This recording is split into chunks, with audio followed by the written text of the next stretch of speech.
devor o'sha, lekin endi bahor boshqa. Siz bor edingiz, dunyo boshqa. Sizsiz qoldi bu uy bo'sha. Har kun kutdim eshik tomon, qadam tovush eshitarman. Ko'zlarimni yumganimda sizni ko'rsam deb yasharman. Onajon, qayerdasiz? Nega meni tashladingiz? Bir bor ovoz bersangizchi, dardlarimni tinglardingiz. Onajon, sog'indim-ku, ko'z yoshimni ko'rdingizmi? Siz ketgandan bu yurakdan kulgi ketdi, bildingizmi?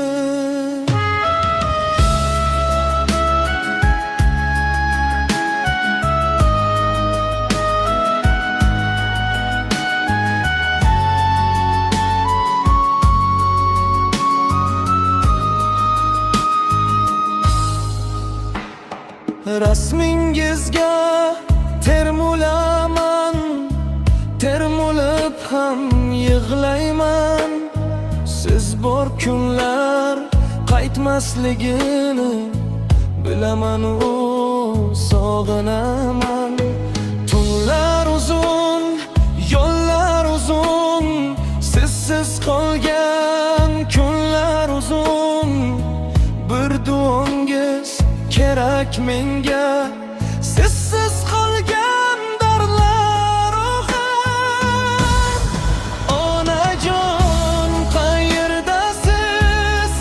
Nega meni tashladingiz? Bir bor ovoz bersangizchi, dardlarimni tinglardingiz. Onajon, sog'indim-ku, ko'z yoshimni ko'rdingizmi?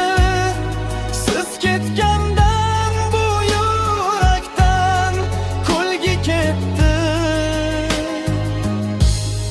bildingizmi? Ona desam yurak ezar, sog'inch meni sekin yengar. Bu dunyoda hamma topar, ona o'rnin hech kim bosar.